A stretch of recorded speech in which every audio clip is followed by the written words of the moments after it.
Bom dia, meu nome é Roberto de Melo Bernardes e hoje nós estamos aqui para apresentar uma formação sobre a linguagem litúrgica, onde nós falaremos do sinal e do símbolo que está presente dentro da nossa celebração e outro, para nós termos ideia da importância deles dentro da celebração. O sinal, falaremos deles agora. O sinal por si só, ele já aponta algo exterior a si mesmo. O sinal não é o que significa, mas sim o que nos orienta, de um modo mais ou menos informativo para a coisa significada. É uma espécie de mensagem em que designa ou representa outra realidade. Já o símbolo não só nos informa esta realidade, mas também já nos faz entrar em uma dinâmica peculiar. Ele próprio é já, de algum modo, a realidade que nos representa, introduzindo-nos em uma ordem de coisas a que ele mesmo já pertença. Tem poder de mediação, não só prática ou racional, mas de toda pessoa humana e da realidade ao qual ele se relaciona. Normalmente recorremos a uma linguagem simbólica, como por exemplo, dar presentes, felicitações, essas coisas representa, traz por detrás delas a simbologia que está contida nesse argumento. Por isso, nem tudo ou nem todo sinal é símbolo, mas todo símbolo é sinal. O sinal transforma símbolo na medida em que ele adquire um sentido mais profundo. Vamos falar agora dos gestos e os símbolos na celebração.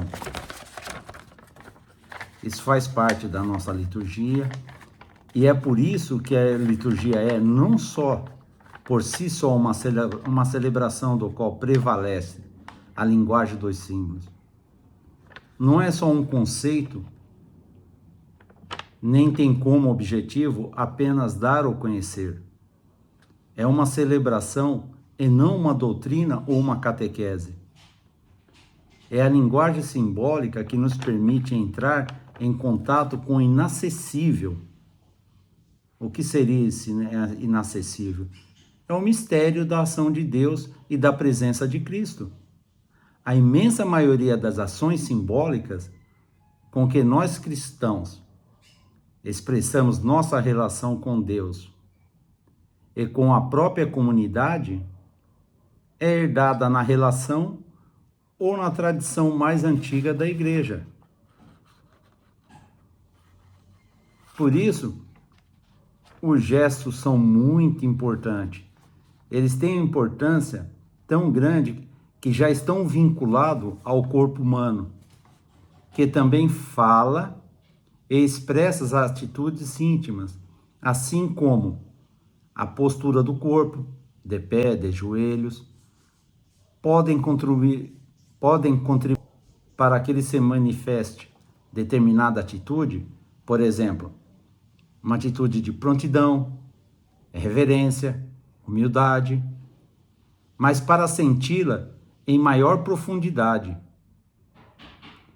O gesto das mãos, por exemplo, elevado ao céu ou batendo no peito, ou mãos que aplaudem, chegam muitas vezes onde as palavras não conseguem. Esta é a representação do gesto. Esses movimentos também têm importância, como o próprio movimento de você caminhar, ou ir em procissão para a comunhão, etc, etc. Então são muito importantes esses gestos. E agora nós vamos passar para falar dos símbolos na celebração, que tem vários símbolos e nós vamos falar de outros símbolos, porque existem outros relacionados com coisas materiais, nas quais nos servimos para expressar o que os nossos olhos, nossas mãos ou nossas palavras não podem dizer bem. Por exemplo, a imersão da água. A imersão na água, a unção com o óleo, o pão e o vinho falam por si só. Assim como muitos outros elementos utilizados ao longo do ano cristão na celebração. Por exemplo, as luzes, as velas, o fogo, a cinza do incenso, as imagens, o vestiário e suas cores, os símbolos, etc, etc, etc. Tudo isso nos leva a ver que o próprio lugar da celebração desempenha um papel importante que nos lembra, por exemplo, da Assembleia Cristã, os edifícios da Assembleia Cristã, o púlpito com lugar digno e respeitado da palavra de Deus, o altar como símbolo de Cristo e do alimento eucarístico, a sede do presidente, que se destaca por sua condição de sinal visível de Cristo cabeça, Cristo como cabeça da igreja. Isso nos leva a pensar que algumas tarefas, para que toda esta simbologia seja expressada, é necessário iniciar os cristãos, jovens e adultos, nesse gesto simbólico e em sua linguagem, ajudá-los a entendê-los, a realizá-los, a entrar em sua dinâmica. É preciso fazê-los muito bem, os símbolos. Se o ministro os realizarem de maneira pobre, insignificante, mecânica, rotineira, evidentemente, este gesto simbólico não irá adquirir toda a densidade e principalmente a eficácia a que se pretendia. Os sinais não devem ser apenas suficientes, mas também expressivos do que tem por fim o que significar. A expressão dele é muito importante, mais importante mesmo. Portanto, meus amigos, podemos definir os símbolos de 3 modos. O primeiro, o símbolo é a mesma realidade em outro modo de ser. O símbolo é um sinal sensível que contém, oculta e revela e comunica ao mesmo tempo um mistério. E por fim, o símbolo é a linguagem ou a comunicação do mistério. Isso tudo faz parte da simbologia em nossas celebrações. Agora, enquanto ao rito, aí nós nos perguntamos: o que é o rito? Para que serve o rito? O que o rito representa dentro de uma celebração? Pensando nisso, já para o rito, temos algumas definições como um conjunto de símbolos ou sinais sensíveis e significativo é o que forma um rito. Sempre simbólico do mistério e por aí adiante. Na própria liturgia, o rito é formado por um conjunto de símbolos. Ele é a linguagem do mistério pascal, da obra salvadora de Jesus Cristo. Enfim, iniciar os cristãos, jovens e adultos, nesse gesto simbólico e em sua linguagem, ajudá-los a entender. Agora nós entramos na natureza do rito. Um simples sinal simbólico já pode construir um rito, mas de modo geral, o rito ele é formado de um conjunto de sinais simbólicos. Por quê? Porque todo rito, por sua vez, já é simbólico. Podemos ser compreendidos em diversos níveis. Por exemplo, um sinal sensível, como o sinal da cruz, ou um conjunto de sinais sensíveis e significativo, como os ritos iniciais de uma celebração. Toda celebração também é chamado de rito, como o rito do batismo, da Eucaristia e todos os ritos pertinentes à nossa celebração. Agora nós entramos na natureza do rito. Um simples sinal simbólico já pode construir um rito, mas de modo geral, o rito ele é formado de um conjunto de sinais simbólicos. Por quê? Porque todo rito, por sua vez, já é simbólico. Podemos ser compreendidos em diversos níveis. Por exemplo, um sinal sensível, como o sinal da cruz, ou um conjunto de sinais sensíveis e significativos, como os ritos iniciais de uma celebração.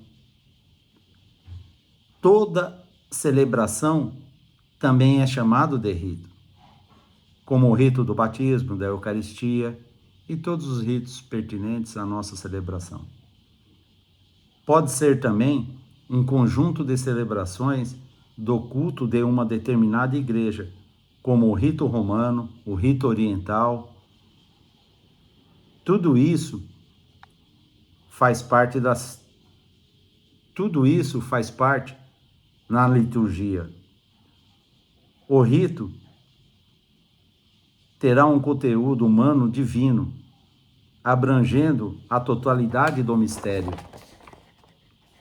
Ele oculta, ele revela e comunica ao mesmo tempo a fé, a esperança, a caridade, a adoração, a oração de pedido, de intercessão, de pedido de perdão, de admiração pelas maravilhas de Deus. O rito pode expressar bênção, graças sacramentais e a própria presença real de Jesus Cristo em sua igreja, como no caso especial dos sinais do pão e do vinho na Eucaristia. Em síntese, a santificação do ser humano e a glorificação de Deus. Por isso tudo, o rito é caracterizado por um determinado ritmo constante. Também a repetição é a característica de um rito. Para que seja significativo, o rito deve ser familiar, conhecido e respeitado.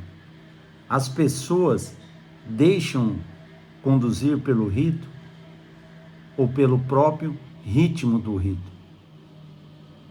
Por isso, o rito exige seu tempo, que não pode ser transgredido ou atropelado. E finalizando, meus amigos, o estudo da liturgia, além de todos esses elementos riquíssimos, ele consiste, sobretudo, em descobrir o sentido dos sinais, sejam eles elementos, gestos, textos e outros. Iniciar na experiência de Deus pela liturgia é, sobretudo, introduzir as pessoas no conteúdo dos sinais, ajudá-los a perceber os mistérios contidos nos símbolos e adquirir uma compreensão da dimensão simbólica dos sinais litúrgicos. Por isso, meus amigos, vamos sempre estar atento às coisas que diz respeito à liturgia. Por hoje é esta etapa e mais para frente faremos mais uma formação nesse sentido de mostrar a importância dos símbolos, dos gestos